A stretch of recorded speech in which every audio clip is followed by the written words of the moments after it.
Maayong adlaw kanimo DJ Sam ug ingon man sa imo mga libuan ka mga followers. Tawagan na lang ko Nanay Imelda. 65 anyos na ko DJ Sam. Ug doon ako'y karelasyon nga tawgon na lang nato siya sa pangalang Fred. Si Fred ang akong first and last love. 40-year high school pa lang mi dihang nagkauyab ming duha ug tungod lagi mga bata pa man mi. Gilagyo mi sa among isig ka mga ginikanan. Sakitan ko ato nga time DJ Sam kay syempre una kong gibati ug unsa nang gugma ug ngadto kang Fred lang. Gitransfer ko sa akong mga ginikanan DJ Sam sa laing tulunghaan ug hatid sundo pa jud ko aron lang yod walay higayon nga magkita ay ming duha ni Fred. 18 anyos ko DJ Sam dihang namatay ang akong amahan. Niadtong tungura anaa pa ko sa second year college sa kursong nursing. Apan tungod lagi wala na si Papa, mao nga napugos ko sa pag-undang. Igo-igo ra pod ang income sa akong inahan. Maungwa na jud siya kapasidad nga mupalahos pa nako sa kolehiyo. Naapasab ko'y mga mangho DJ Sam ni adtong tungura nga nagtungha pasab sa high school ug elementarya. Nanarbaho ko sa mall isip sales lady aron nga makatabang ko sa mga panginahanglan namo sa balay DJ Sam. Pila ra bay pagpanlabay sa panahon, wa na ko damha nga magkita mi ni Fred sa mall. Nagpalit siya og mga gamit ni adto nga time. Sama na ako. Wa pud siya kahumana sa pagtuon tungod kay sumala pa niya. Suka daw nga nawa ko sa iyang kinabuhi. Wa na siya giganahan mi eskwela ug nanarbaho na lang siya. Third year college lang pod ang iyahang nahuman DJ Sam. Gikuha niya ang akong cellphone number o giagni ko niya nga mangaon mi sa gawas after sa akong duty. Abi na kog dili siya seryoso ni adtong panahona DJ Sam. Apan saktong pagawas nako sa trabahoan, naa siya nagpaabot na ko og tamis kaayo ang iyahang mga smile. Malipayon kaayo siyang tan-awon DJ Sam ug nibalik ang panahon nga high school paming duha. Nangayo og chance si Fred DJ Sam nga ibalik namo kung unsa man ang among nasugdan kaniadto. O gidawat sab nako. Kay sa tinuod lang, hangtod atong mga tungura. Si Fred paghihapon ang gipangita sa akong mga mata o gisinggit sa akong kasing-kasing. After 1 year, nagbunga ang among pagminahalay ni Fred. Gisulti nako niya og nagpropose dayon siya nga magpakasal nami. Apan days after, giadto ko sa inahan ni Fred ug doon na siya'y dala nga usa ka babay. Sumala pa sa iyang mama, asawa daw to ni Fred DJ Sam. Ug doon na sila'y anak, maestra daw tong bayhana. Ug kabalo mo DJ Sam, gitamparos ko nilang duha.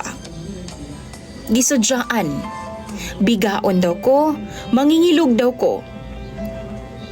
Nakuratan ko sa akong nasayran DJ Sam. Wa na lang pod kumipalag nila kay asawa na gud na ni Fred.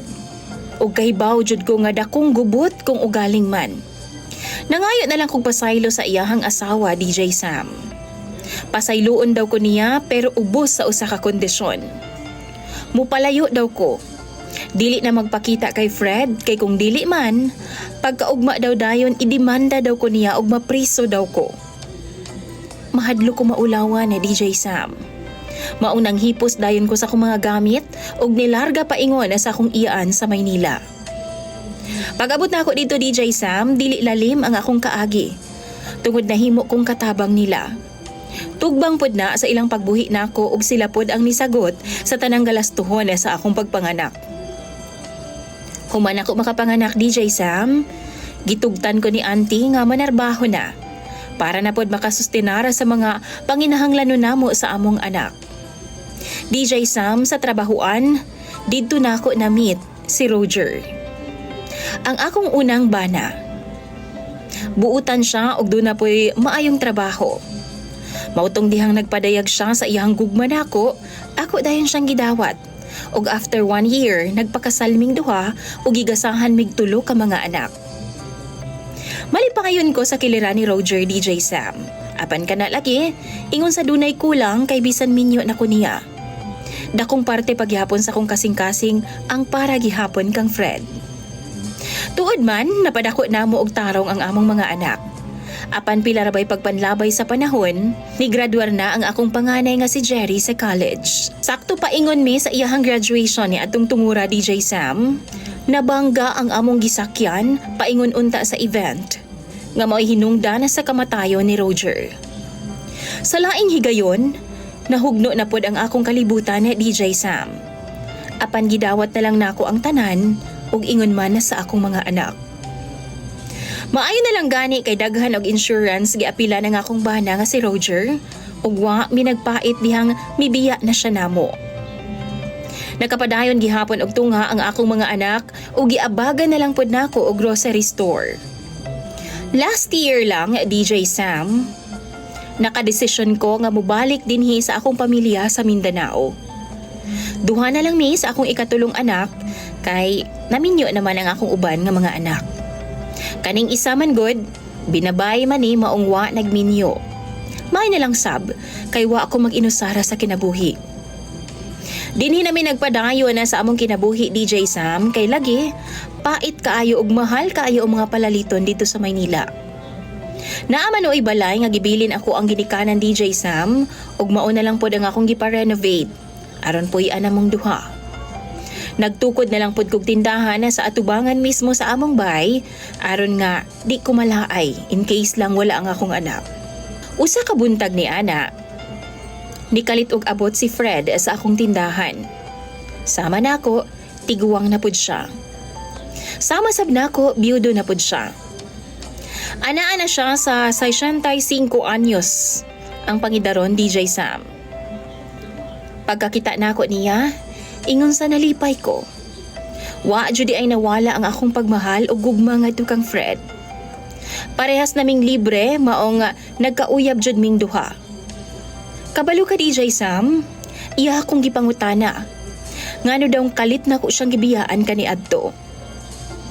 Natural, gitubag pud nako siya o girason nako ang mga panghitabo ni adto. Nakuratan siya, natulala siya. Tungod kay wa di ay kamatuuran ang tanan. Wa lang gyud makagusto ang iyaha nga ginikanan nako. Mautong naghimo-himo sila og isyu. O katong bayhana di ay nga iyang kauban nga giingong asawa daw ni Fred, iyaha di ay tong igagaw. DJ Sam, karon pa nako na discover ang tanan. Og nagmahay ko. Nganong ni adtong panahon na nagtinalawan ko ug wa man lang ko nakabaton og kaisog aron ipaglaban unta kung unsay naa namo kang Fred. Apan hinuon, wa man ko nagmahay tungod kay buutan man ang akong asawa nga si Roger. Karon DJ Sam, patago ang among relasyon ni Fred. Kay lagi, maulaw mi sa mga tao sa among palibot kay pares naman ming mga guwang. Gihanyagan ko ni Fred nga magpakasal na daw ming duha. Apan wa dayon ko miuo DJ Sam, kay ang akong rason, mananghid una ko sa akong mga anak. Apan DJ Sam, dihang nagpadungog-dungog ko sa akong anak, gidiretso ko niya og ingon nga, di na daw magminyo-minyo, kay lain daw paminawon, hilas na. Kadto nga pagkastorya DJ Sam, joke rato sa akong anak. Apan nasayod ko, nga doon nato'y unod nga kamatuuran. Mauna akong gikalibgan karon kung dawaton ba nako ang hanyag ni Fred nga kasal. Sa tinuod lang, mahal kayo nako siya. Ug karon na jud ang katumanan sa among mga naudlot nga relasyon kaniadto. DJ Sam, mahimo ba kong unfair sa akong mga anak kung ugaling man, piliun nako akong kaugalingon ug makipag-uban ko kay Fred? Kung kamo, mga followers ni DJ Sam, musugot ra ba mo nga magminyo usab ang inyong mga ginikanan? Sultihi daw ko ninyo, pinaagi sa pag-comment sa comment section. Gipaglaban ako ang akong bana. Apan nagduda ko, nga giluiban na ra ko niya. Nag-share ko ani nga programa aron nga mangayo og tambag ug ingon man giya bahin sa akong kasamtangang sitwasyon sa akong bana. Upat na ko katuig gaminyo ngadto sa akong bana DJ Sam. Nagkailaming duha, pinaagi sa chat ug parehas mi nga taga-probinsya. Sa panahon nga nagkailaming duha DJ Sam, single mom ko. Wa ganahi ang iyang pamilya tungod kay wa ko nakatapos sa college. Tungod pod kay na ako'y anak. Samtang ang iyang kanhing uyab DJ Sam, dalaga lagi daw og degree holder. Bisan pa man, gipili gihapon ko sa akong bana ug iyahang giatubang ang pagsupak sa iyang pamilya alang sa amo ang relasyon ug gugma. Tungod sa mga gubot sa pamilya, nagdesisyon ming duha nga magpakasal og tago ni atong 2021. Uban ra sa pipila ka higala, isip saksi ni atong tungura DJ Sam. Pagkahuman sa among kasal, naningkamot ko nga makig-ayo sa iyang pamilya. Apan gisugata naman hinuon kog mga sakit nga istorya ug mga pasangil nga di manintawon tinuod. Bisan pa ingon ana ang nahitabo DJ Sam, nagpadayon gihapon ang among relasyon sa akong bana ug iyang gipabalhin ang apelyido sa akong anak ngadto sa iyang apelyido. Samtang nagtrabaho siya sa gawas sa DJ Sam. Seaman siya, naa siya sa barko. Nabuntis ko. Gisabwag sa iyang pamilya nga dili siya ang amahan sa akong gisabak. Apan pag anak nako DJ Sam, klaro man kaayo, nga liwat kaayo sa ako ang bana. Niadtong June 2022, nanganak ko og nakasinati ko og daghang kalisdanan o grabe ang stress nako. Pag uli niya DJ Sam, September 2022, sige na mi og away. Dugay-dugay na diskubrihan nako DJ Sam nga naa siya'y dummy account sa social media na. Gidinay niya kana DJ Sam og daghan siya grason. Nakakita pod ko og mga search history og mga litrato nga naay kalambigitan sa ubang babae DJ Sam. Wa kini niya giangkon. Usahay pagani no kung among hisgutan ug ako siyang pangutanon, masuko. Usa kay gayon ni ana DJ Sam tungod sa iyang kalagot ug kasuko. Iyahang gigisi-gisi kay gisamukan daw siya sa amo ang marriage certificate. Baguhay lang, nakakita pod ko og ebidensya nga posible nga nag-book siya og hotel sa panahon nga giingon niyang nagbiyahe daw siya paingon sa trabaho. Panahon pa gyud nga bag-o ra kong panganak DJ Sam. Bisan og dunan ako'y mga ebidensya, dunan ay mga timaan, gidinay gihapon niyang tanan DJ Sam. Sukad ato, wa na ko'y kalinaw sa huna-huna og permi na lang kong maghilak. Sa karon DJ Sam na ako'y duha ka mga anak. Usa ka lalaki nga akong kamagwangang anak nga anak nako sa pagkadaga. Ug usa ka babae nga among anak gyud sa akong bana. Naglibog ko DJ Sam kung ipadayon pa ba nako ang pakipagbisog para sa among kasal duha sa akong bana. Ubuhian na lang nako aron nga makabot pud nako ang kalinaw ug maayong kaugmaon para sa akong mga anak. Mangayo kog advice o giya sa imong mga viewers o followers sa DJ Sam. Unta, tabangan og matambagan ko ninyo. Aron nga makadesisyon pud ko og tarong. Taliwala sa kasakit o kalibog nga ginaatubang nako karon. Daghan kayong salamat daan DJ Sam. Imong follower og sender, Ella.